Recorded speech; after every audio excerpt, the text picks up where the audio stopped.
While we were filming the first season of Flower Hunters in the Grand Tetons and Yellowstone in the beautiful state of Wyoming, we were also patiently awaiting the arrival of Kayla's fourth child.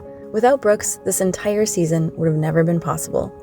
This conversation with Kayla draws the parallels between what she was going through while waiting for her baby boy to arrive and what we were going through while searching for the elusive Fairy Slipper Orchid. My name is Katie Hess, and this is the untold story of the first season of Flower Hunters. Wow, I'm so excited to have this conversation, Kayla. I'm going to introduce you for the people who don't know you yet. Kayla Eckart, Dr. Kayla Eckart is a mother, a naturopathic doctor, an acupuncturist, the most amazing snack maker in the entire world. We can talk more about that.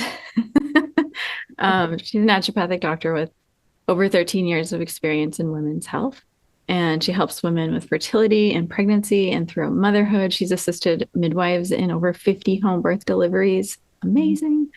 And her practice is really focused on healthy motherhood from the earliest stages to toddlers to teens. And she has two boys, 9 and 6, and a 1-year-old little girl, and a brand new baby boy, which we all know if we've seen the first 3 episodes of Flower Hunters.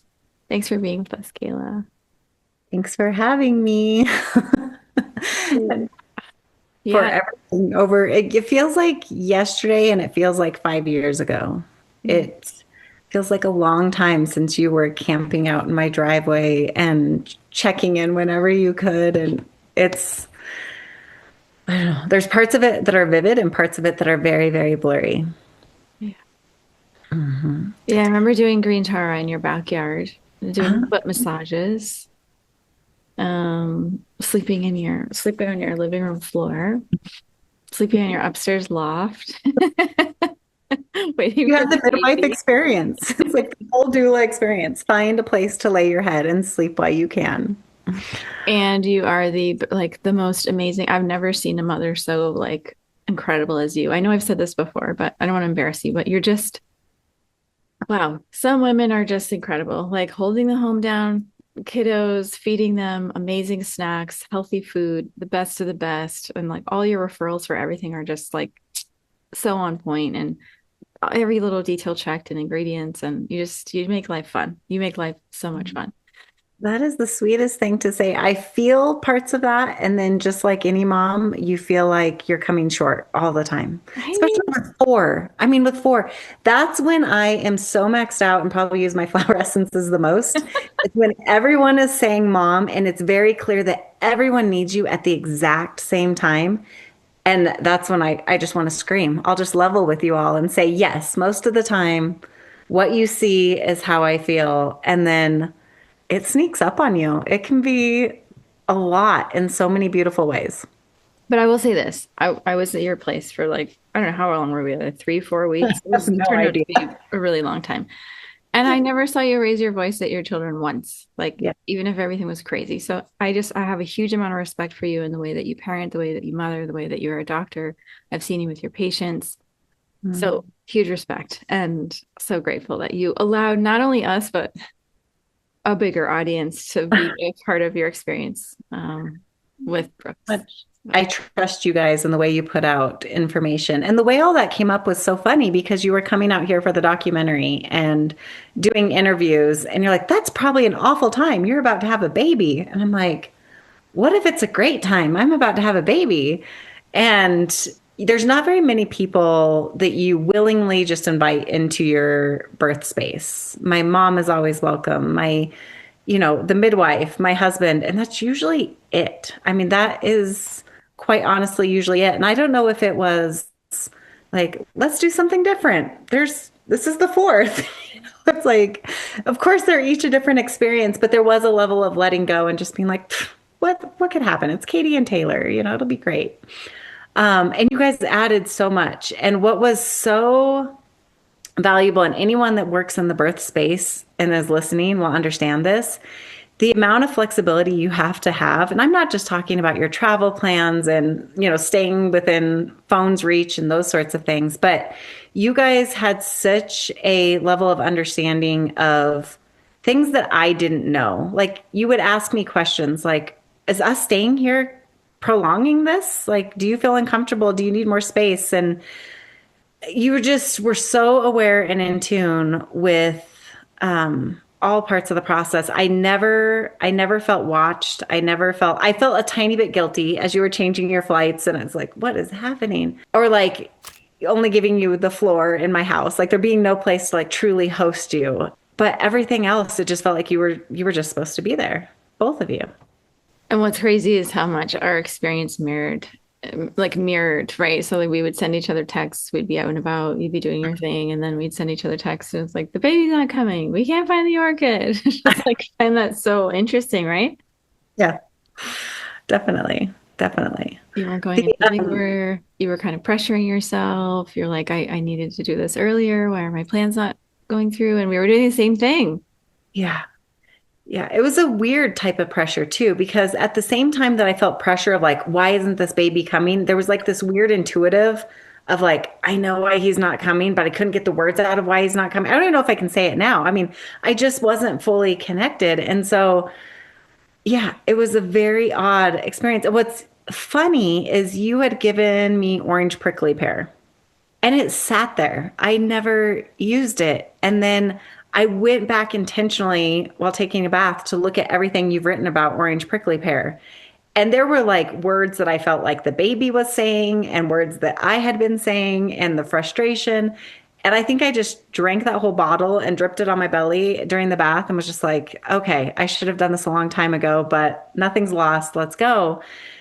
And then, yeah, I felt so lucky. It's like getting a little glimpse. I can't imagine how people feel with your docuseries because getting a little glimpse in how you guys actually do all of this is so fun. And so there's something so special about it. And also like you showing back up with my jar of water, like, hey, this is infused with orchids. Here you go.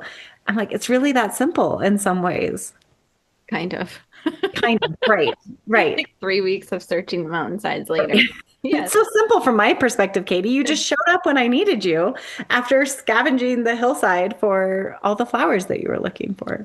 And that last orchid we found, it was like interesting because Taylor and I were both like squatted down, and the information I was getting was like, it's opening up your hips, it's opening up your sacral center. It's even part of it was helping women give birth, like really literally opening up the hips. So I thought that was really interesting. And I don't know if you know that, because everything was No. like go time when we arrived at 2:30 in the morning. But we bought those silks. You remember like me putting the silks on your hands because your hands were so sore. But we dipped those in all the orchids that we collected. And then we also put the orchids in your coconut water. So every time you were like sipping your coconut water, the orchids were like going in. And yeah, I mean, it's like subtle, but I like to think like maybe part of, a small percentage of the reason why we were like out there looking for everything was just to like kind of come in and help everybody through that last little portal. 100%. So like Wild Earth, like a lot of the orchids in your area in the Grand Tetons and in Yellowstone, for us at least, and for that whole experience was emblematic of like the times in our life when we try too hard, when we're really fixed on it being a certain way, when we have this plan and it's not going how we want it.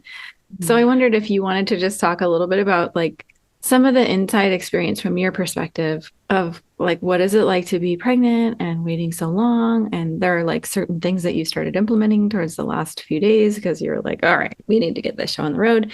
And just like walk us down a little, day in the life for those who weren't lucky enough to witness your process. Oh my gosh. Well, first I'll say that each of the processes has been crazy different. And so the only way I feel like I'll just let myself spill how that actual experience went is to let you know that my first 3 births were drastically, drastically different. And so first of all, my husband and I, we wanted 2 kids, thought about a third, thought really hard about the third. We're like, yeah, let's have a third.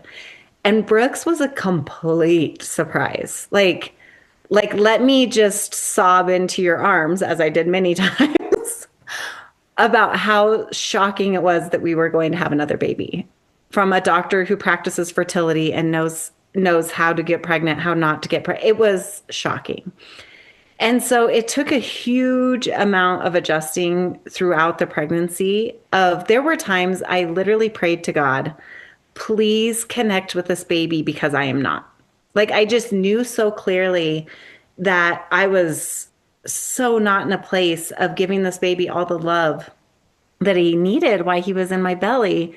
And I needed whatever time I needed. And apparently I needed my baby to go 2 weeks late and connect in the last 48 hours. I mean, I think that was just the process. And so the pregnancy was fairly disconnected and a lot about acceptance and just trying to figure out what is this even going to look like. And maybe that also was some of my welcoming you guys so quickly in. It's like, well, what can go wrong? Like none of this is going as planned. Surely Katie and Taylor will help in some way. And then leading up, I was so certain I was going to go early. I mean, trying to give you guys a timeline of when to come out to Wyoming. It was like, you better come by the end of June because I know this baby's coming early because that's the only thing that makes sense. And of course, he came 2 weeks late. His due date was July 4th, and he came on July 16th.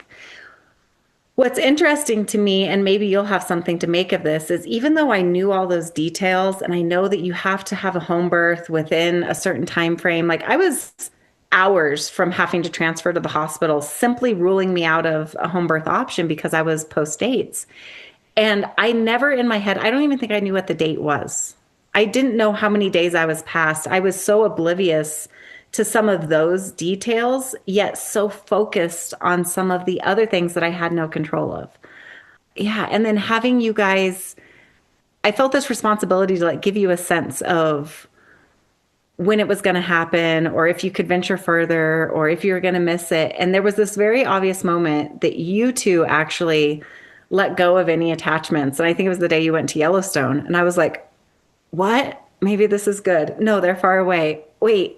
And I don't know. It just, it felt so outside of the plan, right? It was like, no, you're supposed to be really close. And then I'm like, wait, what if having more space is exactly what I need? And I have no idea. I have no idea what elements came in to actually get the process started. I do know there was this level of desperation of wanting him to come.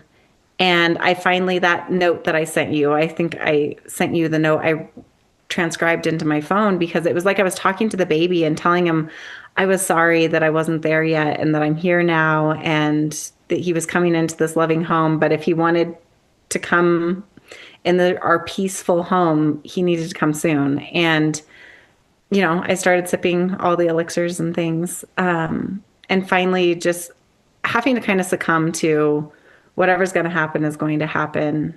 In those last 48 hours, like what was it that sort of tipped the scales for you to look inward and go, oh my God, I need to connect with my baby? And it was like this desperate, I felt like I was the obstacle. Right? Like there's so many measurements in birth. It's like, is the baby moving down? Is she dilating? Is this happening? Does she have contractions? And it was very, very clear to me of like, there is something that needs to happen that I can't make happen, that I need to let happen to get anything going. And I think that happened in the bath. I mean, it happened in the bath and it happened talking to the baby of like, okay, finally, I get it. And letting go of that resistance. But still then I can't tell you how many times during that labor when I told you guys to come and you were sleeping downstairs on my floor and then you came up to the bath and you brought in the silks. I thought I was like an hour away. He did not come for 10 hours. There were so many moments in having the midwifery training that I would look at my midwife's face and I would just think, oh no, like she thought I was close. I think I'm close. I'm not close. Like baby wasn't even in the canal, like not even engaging.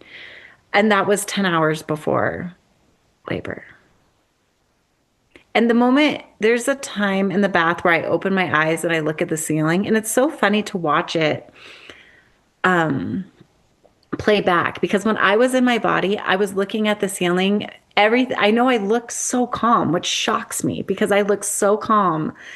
And I remember that exact moment looking up and thinking, I can't do this. I don't know if this is going to happen. Like all this doubt in my mind, why I'm just sitting in the bath, breathing and letting you show the world like a calm labor. And I say that because every birth I've ever been to, the mom says I can't. And they either say it out loud or they say it in their head. And I think that there's a responsibility when you let people into the space or to see birth to acknowledge the really tough parts that aren't always seen by someone else. Because yes, I've seen women breathe their babies out without a peep. It's amazing.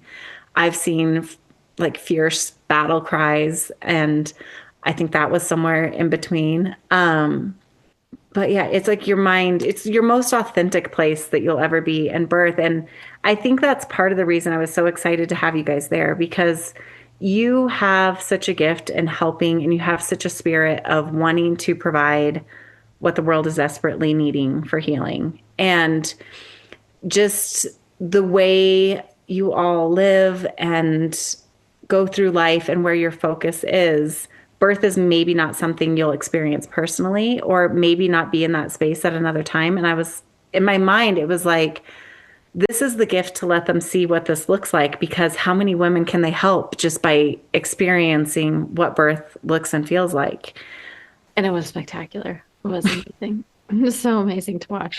The fact that you stayed, I still can't believe you stayed. It's an incredible, to me, it seems like an incredible meditation. It's an awareness practice. It's a warriorship. It's war. It's a good war, a peaceful war, but it's intense. And it's like in your mind, managing all the elements and changes in the body and pain. And Yeah. It's incredible to watch and just so moving. I mean, obviously, the people who have been to births will know this, but it's so moving. The moment that, the baby's actually coming out, and then like every single person in that room just burst into tears. You can't hear it. Like we can hear you crying, but what you can't hear is like Jeff's crying, I'm crying, Taylor's crying, your sister's crying, the midwife's crying, like everybody's crying. It's uncontrollable. You can't, it's just something like leaves your body in that moment. Do you feel the same stillness? Like, even though like I was probably, you can hear my voice, you can hear the effort and all those things, but there is like a few seconds of absolute just stillness that feels very similar. I think we've talked about this before, to when you're sitting next to someone who is passing, like when someone is going through the death process and there's that ultimate just like stillness, yet the room is so full of so much. And birth always felt that way to me. And not when I'm in it, but that's why I'm wondering if it felt that way, because when I'm in it, I didn't get that stillness at any point. Yeah, definitely. I mean, it's like the room is pregnant. It's like all of a sudden it's like, the room is full. Like you said, the room is full. And there's this kind of suspended in time and space sensation. And everybody's like right at the edge, the precipice, Yeah. It's such a magical thing to witness. Mm-hmm. And I mean, just on a practical note, in case there are any like pregnant mamas or new mamas, or soon to be mamas listening, what were some of the tips and tricks that you used at the end to try to facilitate the process? Because I know you were stressed about like, hey, I really don't want to have this baby in the hospital. I want to stay home. You were going on walks, and talk about some of the things you were doing. Oh my gosh. Leading up to, I was walking. I lost weight unintentionally in that last week because I was walking so much, just trying to get this baby out. It's hard because there's all the things you feel like you can do to get the process started. So there was all the things that, like walking and spicy food and that yummy soup from Teton Thai and like those sorts of things that you feel like you're proactive doing something when all I needed was to do nothing. I really would have been better off by just relaxing in and getting a little bit more curious rather than, I was curious, but I was asking very aggressive questions. It was like, oh, why? Why isn't this happening? Why? Oh my gosh, why do they have to extend again? And I don't know. I don't know. And I don't know that I would have gone back and necessarily, I don't think I could have done anything differently because I think my mind still would have got the best of me. And right, because everything you did to try to induce labor actually didn't really work. So you were like trying to roll the baby. We were doing acupuncture. You were doing drinking castor oil, yeah? Like drinking castor oil. I was looking back at text. So if baby was born on the 16th, it was the 13th that I went to String Lake And I came back and I was breast pumping, rolling on my yoga ball, drinking castor oil safely. I mean, some people, like I say this because castor oil can be a problem. So I say it's not like I was just checking. It was very strategic and under the guidance of the midwife, right? But it was like, we need to do everything to get this baby coming. And then it felt strong. It felt like everything was starting and then it just stopped. As I came out to the loft and my whole body was like, oh shit. Because I realized that everyone had slept for 5 hours, which means that I did not have a contraction for 5 hours. Everyone slept in the house. Like, not just you guys, not just like everyone conked out and everything just stopped. And the midwife went home, like drove 2 hours to go home. And so post dates, feeling the midwife leaving, that's how it just felt so like final of like, well, this is not happening. She can turn around and come back, but this is not happening. And then it wasn't until 3 days later where we actually did all those things again. I mean, it took so much to get that labor started. And what was it like to finally have the baby? Exhausting. Yeah. So no, to finally have the baby, that was, I think there's always this sense of just this overwhelming emotion and bonding. And I felt the bonding happened while he was in my belly. And then I needed a minute, like not just a minute, maybe even a day or two. It's not like I just started nursing and everything just felt as it should be. It was actually, there was a lot of concern for like my health and how exhausted I was and how much bleeding I had. And there was a lot of distraction. And then like you guys were leaving and I was like, wait, I in my mind, right, I had pictured all these things about you would be here and the baby would be here and we would do a post interview. And then like, I just had this idea of how things would unfold and it wasn't at all like that. And then I think there's no one moment where I felt back in the groove. It just slowly happens. And I think that the more I just relaxed into, okay, I'm tired. I must rest. I have these two babies. I had the 1-year-old. I need help. I need support. My mom must stay with me. It was so much. I mean, to be honest, we're probably just now at a point where I don't feel like I have to be in the room with Livy and the baby where she's not going to sit on the baby. Or maybe he's just so chunky that I feel like he can handle her sitting on him because she does. I came into the room the other day and she was doing like a shamu, like the whale, like belly to belly. Brooks is laying on the ground and Livy's belly to belly with her arms and her legs up in the air, just posing on top of the baby. Oh my God. But it doesn't hurt him now. Like there was a time I was actually really scared about her breaking his ribs because she wanted to be so close to him. How did you maybe talk a little bit how you prepared Livy for another sibling at such a young age? That was pretty big. I did. I don't know that I prepared her. You did. What did I do? She had a doll and you talked about that was my mom. That was my mom. That was all my mother.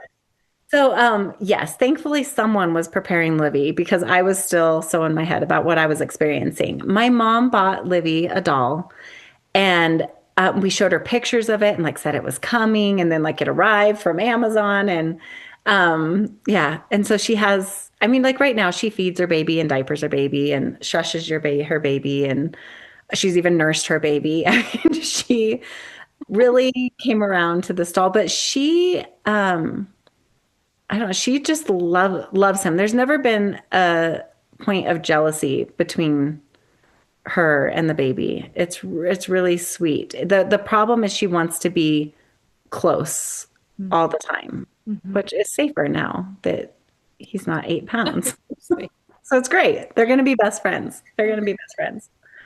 I did hear somewhere along the way that when the toddler or the older sibling asks for something, you automatically see to their needs, even if the baby's crying, which is such a hard thing to do because when a baby's crying, you want to make it better. But I do use a lot of verbiage with her, like, oh no, baby's crying. I'm going to help you first and then I'll go help him or involving them, like, will you grab that so we can make him feel better? Or, those sorts of things. I don't know how much of that makes a difference or even how often I do it, but I really try to make her still feel priority. You're so good. You're so So, funny. so smart. So how, anything you want to share about just like flower essences in general, like for your family, for your husband, for your mom, for the kids, anybody who is involved in that whole experience, how, like, why would you recommend using flower essences for like the entire family? The entire family, for sure. And I think it was something I was able to articulate to you early. The closer I got to the labor, the less I used flower essences. Or I honed in on that single one remedy that I needed. But I told you, I was like, yes, we need them there. And I need them to change the energy of the room. Like, it's like I needed everyone around me to also feel sturdy, right? And so I know you were spraying them and using them everywhere, and it was in all of our beverages that we didn't even know that we were drinking. There has to be something. My midwife always used to say, open a window. If you can, open a window. Like there's got to be something to shift how the room feels. And anyone using flower essences gets that feeling when you spray them around you or you take them, it shifts the entire room. And there's so many windows and birth that need shifting that yeah, just a constant spritz would be a good idea. And just the whole like lead up, it was just so fun to do flower readings for Jeff and for your mom and your dad. Jeff was funny because I think that it was Taylor that was like, why aren't we recording this? Because he just like open book all of a sudden. And I don't know if it was, he was real comfortable with you ladies. I get to spend so much time with you, but he hadn't gotten to spend much time with you. And I think that was another thing that was so special leading up to the birth is you got to know the whole family. Like my kids were so excited when you were coming to the house and you got to know everyone. You got to meet my grandma. And it was like I think you met my grandma. You definitely met my sister. Yeah. But yeah, Jeff just, I also think it's really neat when you can do a flower essence quiz or you can figure out what you're needing when you're in the acute of the situation. So the fact that Jeff could go through those flowers while he was feeling all the pressures that he had to have been feeling, although Jeff doesn't feel a lot of pressure. I see, but I say that, and he gave us little glimpses into how he was actually feeling without having to say he was under pressure. That was fun. So fun. And just having meals. Oh my gosh. It's like cooking, doing meals together is so sweet. So fun.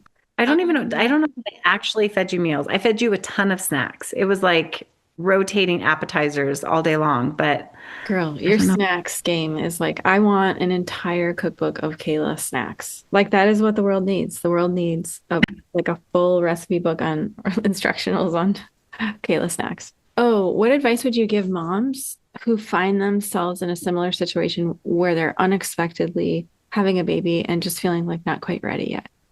Yeah. The only thing that brought me comfort truly was my faith. The understanding that there was a much bigger plan than what I had planned for my little family.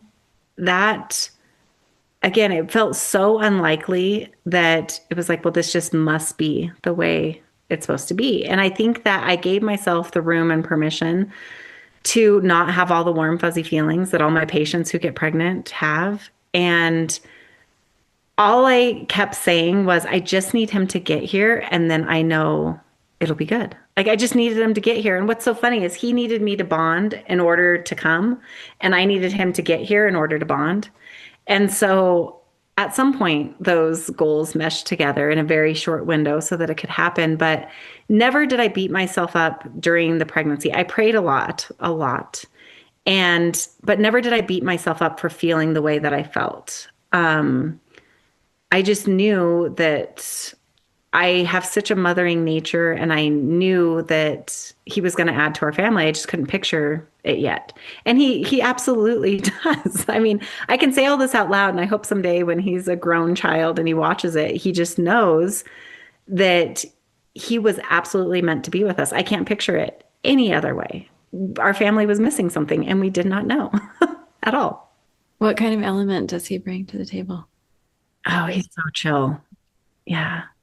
He's very just loving and cuddly and he's just happy.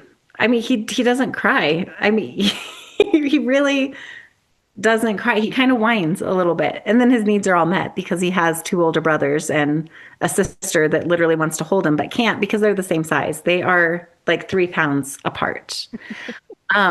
Which is so funny. But he's just all peace. Just all peace. Can I ask you something? Yeah, you can.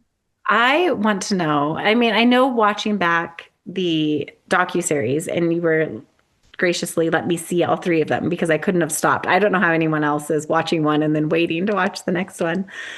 I guess, what was it like for you guys? Because what gave me comfort is when I started to realize that you weren't just staying for me and you weren't just staying for my birth. It was like, oh no, there are wonderful things happening every time they leave and then come back. And so that was the most fun for me to watch. It was like, oh, I mean, I knew you weren't just sitting there twiddling your thumbs or sitting at Persephone's drinking tea or coffee. But you were truly doing so much and going through so much. And then it's like you came back and no time had passed. But a lot had happened. Mm-hmm. Every day that you left, a lot happened. Yeah, I think we were preparing ourselves for a new phase of expression. And, we were working with awakened expression that whole time. I think that was the one we were just downing like crazy. And orange prickly pear is also in there. Yeah. So we were preparing ourselves. It was, like a very deep preparation of unearthing all the ways that we prevent ourselves from more effortlessness, from more ease, from more expansion, from more allowing, from more receiving, from receiving support in a different way, and letting ourselves be authentic and figure out what is it like to be on camera and when do you need to speak. And, for two Pisces chicks who are like, we hardly talk to each other at all, because we're just like mind melding all the time. Like we have to say something because other people will be watching this experience.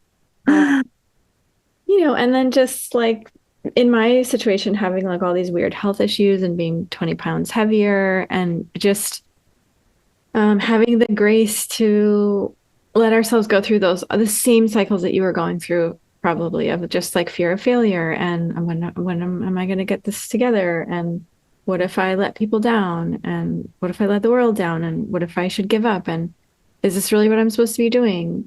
Am I just silly? Am I a silly fool? Like there's so many kind of gyrations that we go through in order to get to the other side, which is that sense of like a freedom that we don't know yet, a wildness that we haven't yet experienced, or maybe we've gotten a glimpse of, but we don't quite know what this newest expression in our lives is. And I say this in full transparency and honesty, like on my way to work this morning, I had like probably the first 50% of the way, I was just crying my way here because I was like, oh, okay, now I'm in the middle of a healing crisis. Like yesterday, there were two people on the team that were just like, one was crying in the bathroom and one was like having another struggle. And it's like, what I realized is, there are so many layers of this experience. There's like the overall ground of time and experience when these flowers are being collected. What's happening? What are the causes and conditions? What's like inspiring this process to happen, to transpire?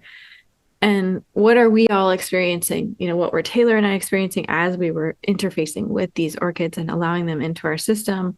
What was happening with you, how that was also interconnected, because none of us really honestly are separate. We're not separate, creatures. We're all kind of co-creating in a sense. And then there's like the cycle of us releasing each episode, and we're not done yet. And yesterday, Taylor said, I think you need to postpone your talk with Kayla because I think we need to show all 3 episodes and get through all this garbage and like get on the other side and then do it, and then it's like, no, let's just do it. And we'll be messy and gritty and yes, in the middle of healing crises and still resolving, because it's like when the human body, if you look at German new medicine, when the human body is experiencing symptoms, it's already in the process of healing. So in the same way, when we're struggling, when we're on our knees, when we're in surrender, it's like that already is something in process of healing. So anyway, we're all going through this beautiful process together, and I can't wait to see like what is the new expression of wildness and freedom and authenticity, and what are we all birthing into the world? And thank goodness, I watching the footage and watching tiny little brooks all swaddled in the cloth. I think just being like washed in gratitude to him because He kept you here. he's the one, you know, and I'm thinking, oh, we're like watching little tickers and like seeing how many views there are in the video. And this is all due to this child. Like that was this child. It was his like catalyst and his gift to us. You know, he's a gift to your family, but he was such a gift to us because it gave us the courage, the time, the space, the grit to go do something new and do something scary and do something freeing and allow ourselves to have more fun in our work and not be just like glued on the computers and doing the like work too hard mode and what everyone else is doing too mode. And like, could we do something different? Could we just pull the plug on all that working too hard? And could this be adventurous? Could this be exciting? Did you know how good the footage and the docuseries information you were gathering was? Because you have to be proud. Watching it back, the way you guys would articulate it to me when you would come to the house and be like, oh my gosh, we're so dorky. And We are. you were, but We you are. were not, I got the sense that you were just like pushing yourself way out of your comfort zone. And I mean, you guys are masters at putting this information together. I mean, it's beautiful. It is so well done that I just, it's funny. It doesn't line up with what you were sharing with me, which was just the vulnerability of, I can't believe we're doing this. Will anybody watch this? Is this? I mean, maybe it doesn't seem like such a big deal to other people, but when you're like used to putting the best foot forward or, you know, the way we are on social media, the way we show our lives, and then all of a sudden, you know, I'm showing like my 5 or my quintuple chins or whatever, like how many chins I have, you know, like my double, triple, whatever chins. Like that would not have been something I would have done in years prior because it's like, oh my God, how could I show that like ugliness to the world? Like I couldn't, you know, and then at a certain point, it's like, well, I think everybody's had that experience where they like open up their iPad or something and they're like, oh my God, that's me. Because you catch the wrong angle and it's like, whoa. I come and knock on your door to the van and I'm just swollen and just pregnancy like just full. And I had that, it's funny because I had that same thought. I saw it and I was like, oh gosh. And I'm like, I could ask them to edit that out. And I'm like, why would I do that? Like that's so silly. It's so stupid. We're our own worst critics. I see you and I'm just like, you're so sweet. It's like sweetness, like housekeeping. Oh, Just so funny and charming and you know yourself. And I think that's what part of this is like as a collective, as humanity, can we allow ourselves to go into the next phase of existence, which is allowing ourselves to be more ourselves and maybe just see some of the beauty that other people see in us. mm-hmm. Maybe not be so self-critical, maybe not clamp down so hard on how things should be and just try to see through the eyes of other people and learn to love ourselves more deeply and then embody so much more of the experience because we're not bracing and guarding and protecting and preventing and, you know, stagnating, stopping the flow. So let's see what we all have to birth into the world now. You, me, the team, everyone watching, everyone taking the orchids. I mean, it's like when I think about it as this tremendous kind of mind-blowing thing that it creates this ripple effect. And now thousands of people will be working with the same orchids. The orchids I had no idea grew here. I can't believe you found all those orchids. It's funny. There's like this level of like, I don't know if I'm ready for this. I don't care. I'm going to take it anyways. I don't know. We'll see. Do you have a wild earth? Are you taking it? It's going to be here in a couple of days and I'm going to start taking it. But I have that sense of like, I don't know if I should. Like right now, I want to ask you of everything you know about me and what the last 6 months have been like, should I start taking wild orchids? And it's Hell like, yes. Happen? Hell yes. Well, you've already been introduced to them when you were giving birth. True. Yeah, I mean, I think you'll be dancing in your kitchen. Oh, it's like so much like freedom in your body and expression, and maybe you'll be like making snacks for the kids, and you'll be dancing, and everyone will be dancing. Maybe you'll have a dance party. everyone will appreciate that. Maybe Jeff will start dancing. Jeff already dances. Okay, we'll get everybody going then. Well, he's hired. Well, does anything else come to mind in terms of like, from your perspective, any advice that you would give folks for living more wild and free, for being more authentic, being yourself, and how to invite in more effortlessness and ease?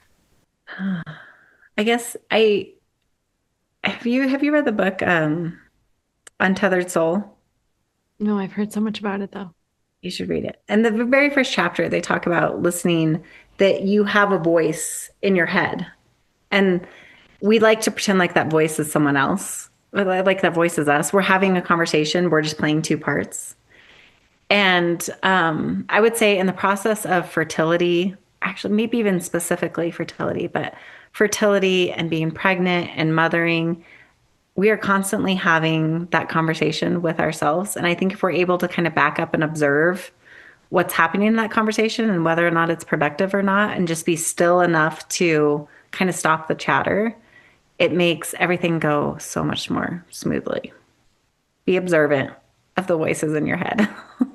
And how do you bring more wild and free right now into your life with your kids and your husband? You just have to feed into their energy. They're already wild and free. I am not naturally wild and free. No, it is not like me to let loose and dance in the kitchen. And so Livy does. And if you turn on music, they all dance. And so it's just letting them take the lead a little bit. I think that their little souls and the way that they're built and how much less they carry, just not having the layers of history and all the stuff that we carry with us, I think just feed into their energy, and it's so healing. And it's funny because flowers have that same kind of childlike, fun, airy energy too. So just bring it in wherever you can. Thank you so much for everything. And I can't wait to see you guys soon. I can't wait to see you. All right, Wild Earth. Let's get wild. What do we have to lose? Okay. Katie.